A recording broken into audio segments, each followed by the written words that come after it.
I'm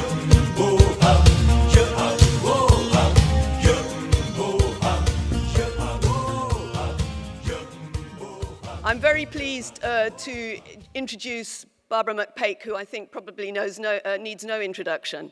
Previously at Queen Margaret in Edinburgh, and recently just taken over the directorship of the Nossal Institute, and Barbara's going to be facilitating and moderating this extremely interesting panel. So over to you, Barbara. Thank you very much, Lucy. Good morning. Welcome to this morning's session, Recognizing Research Paradigms, Methods and Impact for People-Centered Health Systems. The focus of this plenary is to debate different methodological traditions and perspectives. We very much are going to be welcoming your participation in the session. I believe many of you have picked up cards that you can send to the front to send questions to the panelists. And we also want you to use the Twitter hashtag, which is no longer up there, but is hash HSR 2014 hash plen3. If you send questions using Twitter through that hashtag, we'll also be picking those up. We have what I'm sure is going to be a very dynamic, interesting structure for the session. We're going to start out with two initial statements from people representing two of what we might see as the poles of health systems research traditions. We have James Machinko, who is Associate Professor of Public Health and Health Policy at New York University, USA. He is someone who's done a lot of large-scale, quantitative, randomized design work, contributing to reform initiatives, equity, coverage, and with a particular focus on Brazil. And we have Renee Lowenson, who's the director of the Training and Research Support Center in Zimbabwe. And Renee is going to give an overview of features and contributions of participatory action research in health systems with examples. We also have on the panel Clara Mwilimulea, Kumanan Rasantan, and Bruno Marshall. They're going to introduce themselves and the particular perspectives they bring. After the two opening statements, we're going to move into a more general question and answer session. We particularly want your questions. We have some other questions, and the panelists I know are going to be posing challenging questions to each other as well. So I will start now and move to James, who is going to give us the first 15-minute statement. Thank you, James. James, I should say, is not on the floor. He's going to be on the screen. Perhaps that was an important piece of information you needed to know. There we are.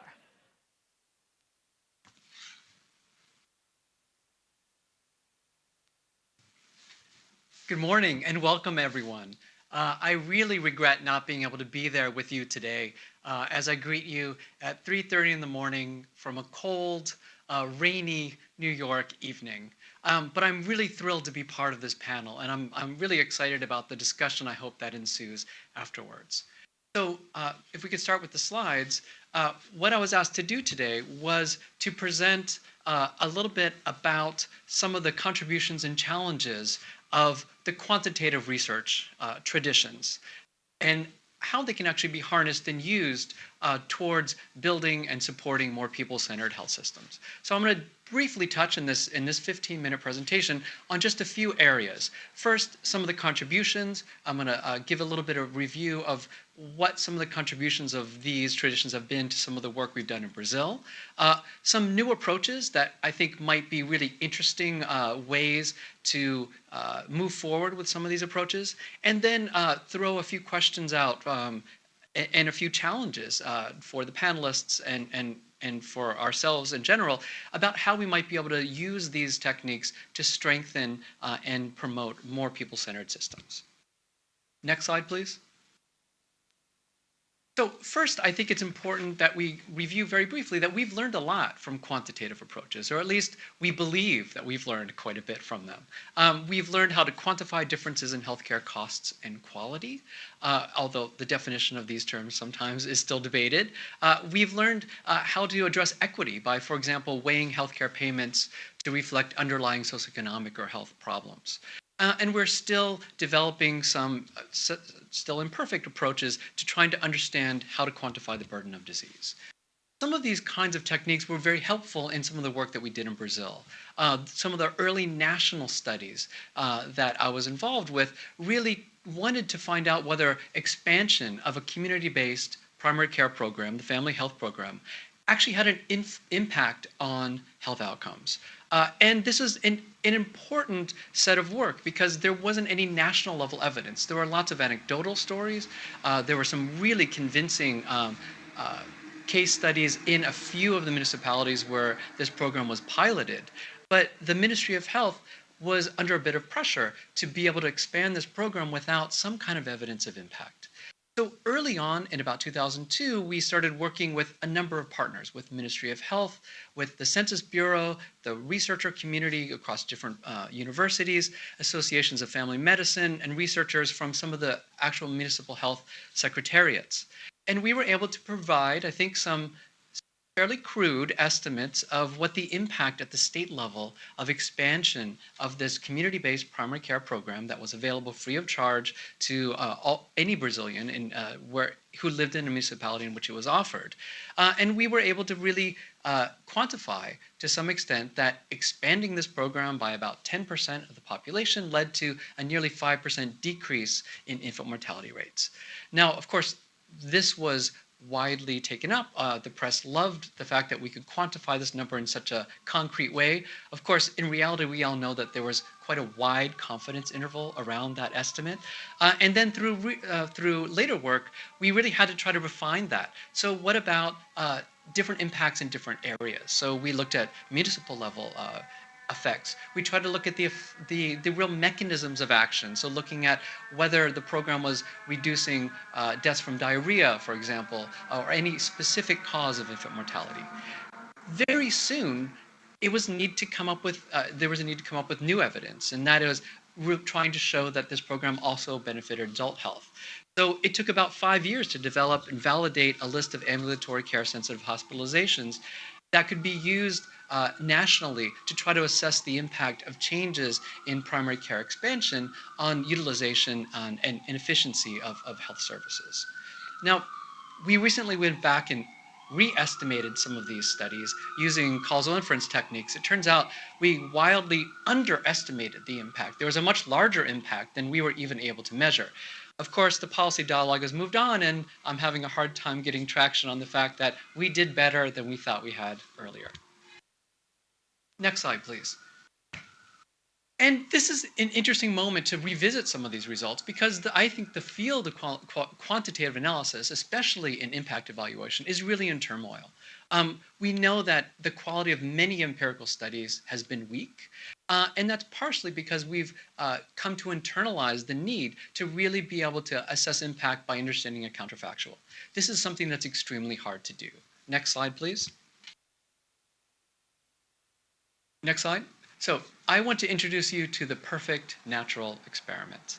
So in this case, the monster randomly attacks a city but leaves other comparable cities relatively unscathed. Now, part of the drive to find perfect natural experiments can sometimes, and has sometimes, led to us asking the wrong questions or studying the wrong kind of programs. Because what we find are these very interesting anomalies that may or may not reflect the health priorities in the health system. Next slide, please. And some of this uncertainty has really led to what some people are calling the rise of the randomistas, the preeminence of the randomized trial as a gold standard. And what's interesting is that these techniques clearly have a number of advantages.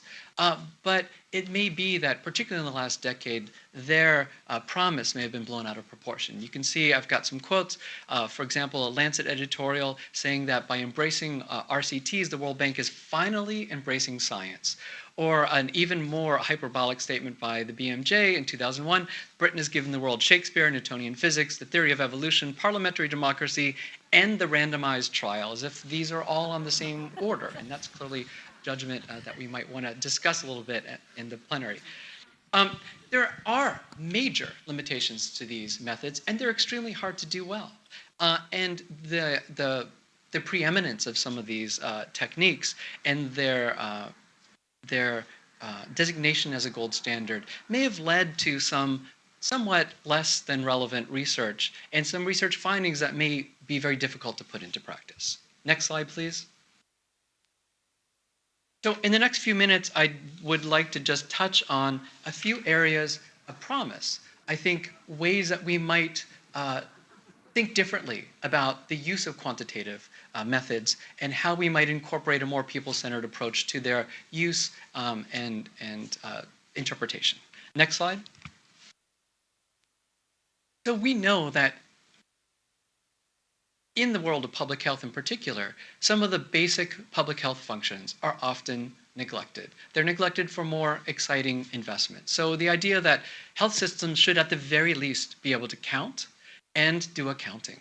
And I think that some of the quantitative techniques really do lend themselves to these very basic building of infrastructure in health systems. There are a number of promising technologies I'm going to talk about in just a minute, but I want to emphasize these should not be thought of as substitutes for the bread and butter of health information systems. Next slide, please. So one of the, I think, exciting areas is the confluence of ideas of design with making data really work for people, making it really tell the story that it's supposed to tell. On this slide, we've got two reports from test results. On the left is kind of a typical report. It's a cardio-CRP test for John Doe, and you can see that there are some very small numbers and a lot of rather confusing text. Now, on the right-hand side is exactly the same data, presented in a way that's much easier to understand. It's easier to understand because it shows that each of these measures is actually on a continuum. There's not an absolute value, and it shows different levels of risk and allows a person to understand where they might be on that spectrum. More than that, it also shows some of the kinds of things that they might be able to do to lower their risk. So it facilitates also the next step of the health education and also helps the health worker in providing this information as a memory aid and as a real tool for learning and reinforcement. Next, please. Clinical records are an often underutilized source. Now, we know that they're not always of the best quality, but increasing availability of electronic medical records allow for some really neat linkages between the social determinants of health and health and medical care. There are some great examples from, for example, the United States Veterans Administration, really incorporating within the medical records links directly to housing for people who are at risk of becoming homeless. And clearly, in many of the countries with conditional cash transfers, the medical record is the verification. It's one of the conditionalities for receiving those funds and provides a very interesting multi-sectoral link between the educational, the health, and the economic development sectors. Next slide, please. Pushing our boundaries even further is the idea of crowdsourcing. How do we bring outsiders, meaning people who are not in the research team, as part of these research endeavors? This is certainly actually a pretty old technique. We know that the Audubon Society has been tasking amateurs with tracking rare birds and migratory flows for several hundred years.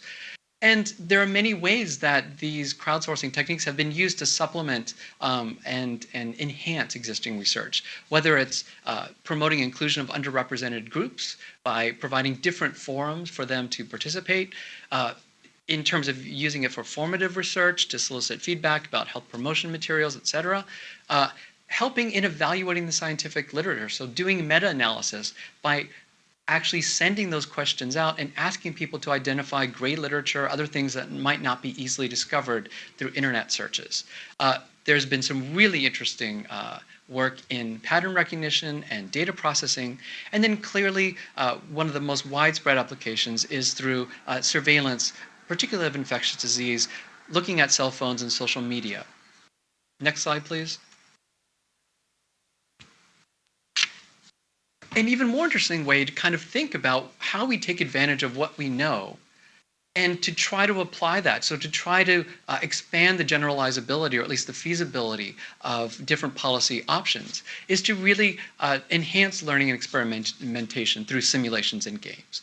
There's some good evidence that games that are well designed can really provide a true interactive experience, can provide a true learning experience where policymakers and stakeholders can vary options and look at the various outcomes of those policy choices.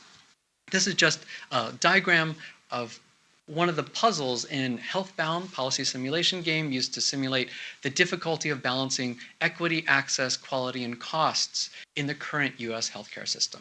There are some other great examples, for example, the SimSmoke application that allows policymakers to model the effects of different tobacco control policies and to really understand how long it will take for them to see some of the benefits of those policies on population health. Next slide, please. There's certainly a number of barriers, however, to making all of this happen. And this is very exciting stuff, and we like to become caught up in new technologies, but there are really some existing barriers to really moving some of these technologies to the next level. Clearly, most countries simply don't have the capacity to do this. Fragmented and low-resourced health systems often have fragmented and incomplete data systems. Feeding into these larger-scale initiatives can be difficult if you don't have representative data, although you can perhaps supplement them with some of the other techniques like crowdsourcing. Current investments in health systems have not tended to favor the not very sexy investments in local health information structure.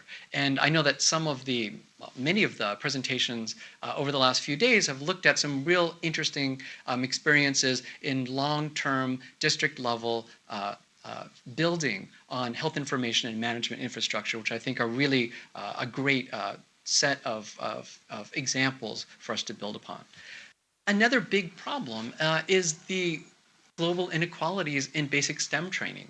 We need to find a way to bring these people into the health sector, something that is extremely hard since we have problems bringing health workers into the health sector. Some risks of these technologies are that people are simply providers of data. That participation is simply taking data from people and not really using them to transform the way people interact with the systems and the services. There are also the problems that some of these technologies are proprietary, and some countries have hesitated to move to electronic medical records, for example, because some of the seemingly more simple applications will require yearly leasing fees, and that might be something that some countries aren't willing to undertake at this point. Next slide, please. And so just to close, I wanted to just throw a couple challenges out there for what we might need to do to make these quantitative approaches more relevant to people-centered health systems. First, we really need to take advantage of what we know about implementation science. So even if we're looking at impact evaluations, there are a lot of ways that we can incorporate learning into the monitoring and evaluation process. We need to find new ways to embed transparency and accountability into these kinds of programs, and particularly in evaluations.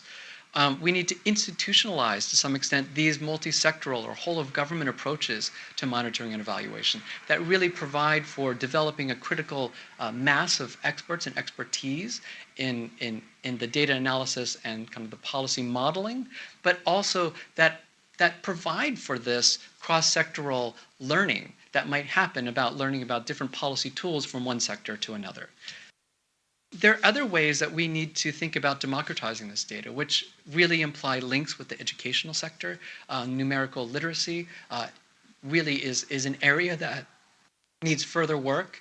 And through the use of health examples, for example, in educational settings. That's one way to make some of those links more explicit. One might want to seek global commitment to support more people-centered evaluations. And I think forums such as this one help us to expand and enhance these global communities of practice, where we really can share the details of our methods, critique each other, and hopefully learn from each other. Next slide, please. I just leave with this last slide by a famous quantitative researcher that also helps me put my own work into perspective. It's not about getting the best instrumental variable. It's really about improving the health of the people. Thank you so much. Next slide. Back to you. Thank you very much, James. And James is asking in his final slide if you have any questions. Just to repeat for those that came in later, if you do have questions, please send them to the front on your cards, or please use the hashtag HSR 2014 #Plen3 on Twitter, and your questions will be picked up that way too. James is going to stay with us through the panel session, and although you won't be able to see him, he'll be there, and we'll be able to bring him in later on. Thank you very much, James. Let me now turn to Renee. Would you like to? Thank you very much. Good morning, everyone. Thank you. You have the three-dimensional version of me. I want to congratulate the organizers for the theme, People-Centered Health System. I think it's opened up so many interesting debates in this conference. And I know my 15 minutes are going to go very fast, so I do want to say there are many other opportunities in the conference for taking up some of what I'm going to be raising, and also a lot of it is documented in the new reader that we've just launched on participatory action research. So to go straight into it, I think the way we understand our health systems is very important in understanding how we position the research.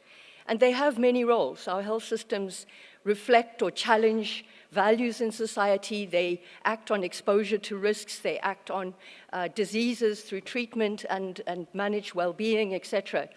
And I think part of thinking about how we use knowledge is to actually think about a new paradigm for our health systems. For example, just putting people in the middle of an existing system does not make it people-centered. We're actually talking, for example, about shifting the emphasis away from treatment to looking at how health systems engage on social determinants of health as a fundamental shift. Or we're looking at how we understand better the social roles within the health system, with people as actors and co-determinants of their fate. So when you look, we do these exercises. Some of the colleagues in the room will recognize themselves. This comes from Uganda. We do what's called a human sculpture, to say, how do you see your own health system?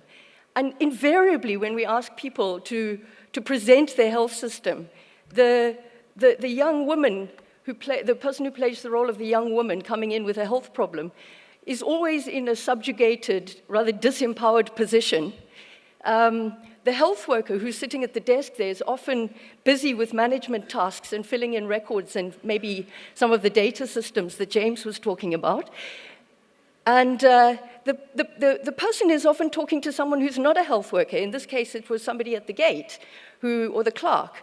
And then what you find is so many of the other actors in the health system are way away from the front line of where it's happening, often talking about resources, with the person on the chair at the back, sometimes not even in the health sector, a minister of finance, but in our setting, very often an international agency, maybe Tim from the World Bank. And it starts to raise the question of whose knowledge and experience are we using when we want to transform systems to be more people-centered? Now, this is not a new question. It's a question which has preoccupied people for centuries in various forms of struggle. And just in the last century, for example, it's led to many streams of work, community-based research, action research.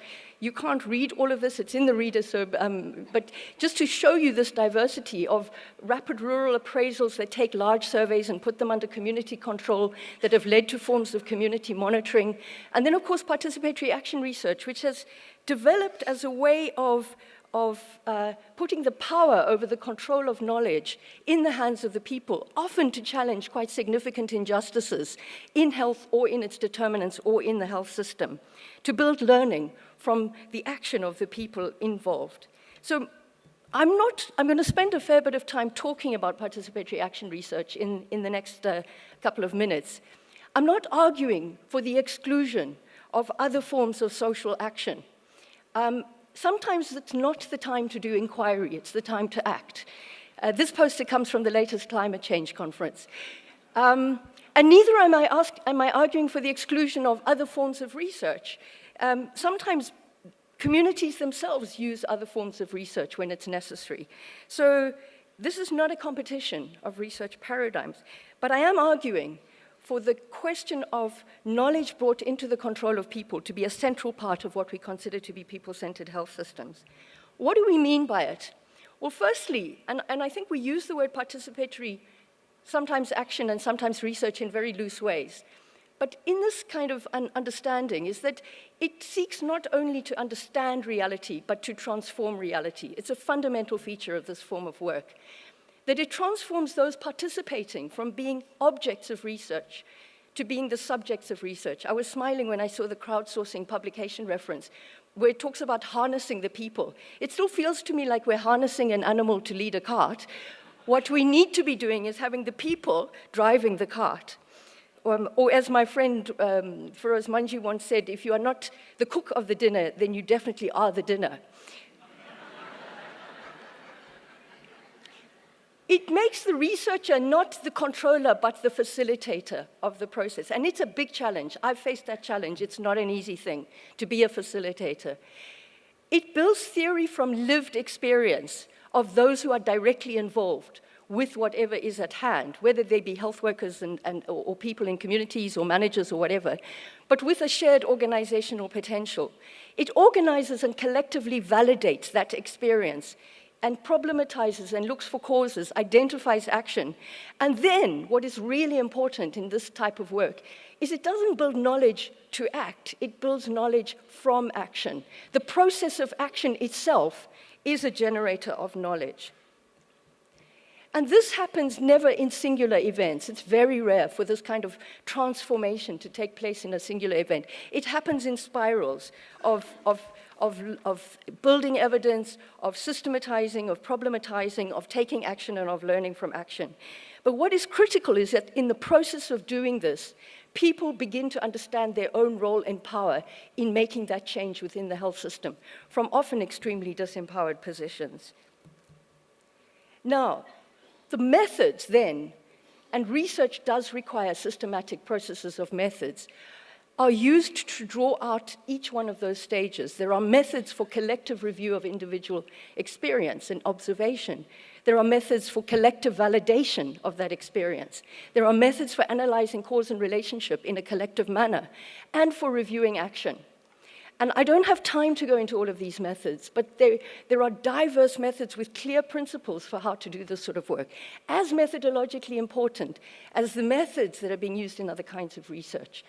And here we come to what I saw Tandike Mkandawira was talking about type 1 and type 2 errors. So we have our own type 1 and type 2 errors. We have a type 1 error where people don't understand these methodologies and say this kind of work is not science. It is science. It has methodology. And we have the type 2 error where someone will take one or two tools, throw them into a process which is inherently not participatory, and call it participatory research. That one I call the type 2 error. Our struggle, and we've built a learning network in Equinet, is to deepen our own understanding, our own learning about this so that we can improve the quality of what we are doing in this, so that we can actually make sure that this kind of work does follow these kinds of methodologies. And this kind of work is being used in a diversity of circumstances. It's being used at various points in time. Two examples, one from Mexico, where Cristina Laurel worked with participatory action research with workers in a steel factory through the trade union movement to identify from the workers' perspective their own experience of their work, the health damages it was causing, to bring this into visibility, but more importantly, to strengthen their own power to collectively negotiate for changes in the conditions in the workplace. in which situation the researchers were the workers and the facilitator was the university. And the methods were very interesting. They used a questionnaire, but it was done collectively rather than as individually answered questions in order to validate across the group, and then various forms of risk maps. Another example from Zambia, Clara Mbwili Mulea is here, was using it to understand how to improve communication between health workers and communities in planning in the health system. Here, the communities and health workers were the researchers, but with facilitators from the health department and various methods used to uncover evidence. So the kind of features that we have of this sort of work. Firstly, the evidence is not numbers, it's visual, it's many forms of evidence. It can be photographic, it can be mapping. Secondly, and this is the risk map from the steelworkers' work, the way we organize evidence is not always the way we traditionally understand it. So in this case, the workers, for example, would relate the risks to those that they find in the factory, and those that they find both in the factory and in the community, and those that they find are causing stress and tension. So what we are talking about is people defining indicators from the perspective of their own experience. And it creates a much more holistic vision of their understanding of their health and of the interactions with their health system, that they understand, that they define the way these measurements and these issues are framed. Secondly, because we tend to work with groups who are homogeneous enough to act, it doesn't mean that we consider communities not to be diverse. Indeed, communities are highly diverse, and some of the methodologies in working with this has to take account of the power imbalances that exist in the groups, so that you allow for cycles of experience gathering and validation in individual groups before people are brought together to validate across groups, to be able to enhance a platform for shared action, or to look at how diversity is being tackled. And then, of course, the most single and important event is the learning from action. And these are just photographs from some of the sites which we've been working on in our learning network. From DRC, for example, where exploring the barriers of women's access to maternal and child health services, something as fundamental as a river flooding that blocks access for several months of the year, continued to be unaddressed for years before this research was done, where we could actually bring diverse people in the community together around their own analysis of barriers to make a group whose experience is hardly recognized in that community brought to the fore, to act on it, to begin to start building the kind of overcoming of barriers, in this case a bridge, but also to start looking at how the community can now transform their own maternal and child health services, bringing men and women into that dialogue. Or work we did in Zimbabwe around solid waste management and the risks to health that actually opened up spaces in removing this from the city. In this case, that area is now being used as a car park to raise income for the people who live in that area, that start to say, but we can see our cities differently, not as a source of problem, but actually as a site of what we could call circular metabolism, of creating income and generating wealth for health from these processes. And most importantly, the way in which these processes transform people and institutions. The people to see their own power, but also to begin to see how institutions can use multiple forms of evidence to produce change. And I do think Clara will talk more about that kind of issue. And to bring local knowledge into quite sophisticated planning processes. The picture at the bottom is actually from a process in Northern Carolina in the US, where the communities mapped the way pig plants were affecting their water supplies, causing respiratory illness, and used it to force government to carry out a much larger survey, which then changed some of the standards around how these pig plants were operating. A lot of this is actually on social determinants of health and on the way health systems are brought in to tackle these kinds of social determinants. So to summarize, PAR has many contributions in health policy and systems research. It can raise new areas of knowledge. It can bring a more holistic understanding of health, of its risks, and of the way our systems are interacting with it. It can transform social relations. But most importantly, it can also bring people to the center of the change. Of course, there are challenges. As in all areas of research, quality is important because it does count. It affects the knowledge and the action. But the way we answer questions of reliability and validity are somewhat different. So for example, for construct validity, We would ask the questions about how inclusive the process was, how genuinely participatory it was, in order to understand whether the evidence that we are gathering is actually valid. It has challenges to do with ethical issues. How do you manage power relations in these kind of processes?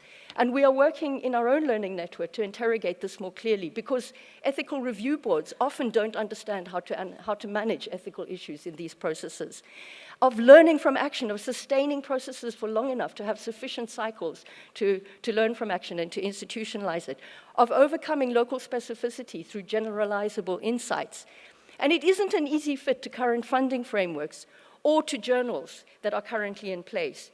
And I do think it's very painful for us. We've initiated a process, for example, in Equinet, where we do peer-reviewed publication of PAR, of our participatory action research papers. We find these papers now being cited in PhD research or systematic reviews or other places, which get into the journal papers, but we can't get our papers into the same journals that are citing the papers that cite us. So we are saying it's time for a change. If we want people-centered health systems, we must also have people-centered space in our journals to have this kind of work understood, to have reviewers who understand this. And we will write for that. There are new opportunities for PAR, and I was excited that James ended with some of these new opportunities, because we are also seeing these new opportunities. There is a session coming up on photo voice, and we've been working with photography, video, participatory GIS mapping, and very interesting possibilities in using social platforms, not just to gather evidence from people, but to actually bring people into real-time conversations to collectively validate that evidence across common global problems, such as global processes that have impact on frontline health workers or on communities or on workers across many, many different countries. And we plan to develop more of this kind of work and would be really excited to work with people on this. So as my final question, and I'm flash time's up here, I think if we're going to build people-centered health systems, we need to start looking at people-centered knowledge. And that means people's knowledge and role, people's role in the production of new knowledge, not just in the role of other people's production, but in the production of new knowledge. And for Health System Global, it means we need to be asking ourselves some questions. How far are we building system changes on the experience, reflection, knowledge of those directly involved in those changes? Are we walking through these changes directly with the people? And secondly, what are we doing to nourish it? How far are we bringing other forms of knowledge and evidence into our policy processes? How far are we enabling good practice within these kind of areas of work? And very importantly, how far are we sharing knowledge of this form within our community? Many people doing it are not at this conference, and we need to poke holes to be able to make sure that they also speak in the process. Thank you.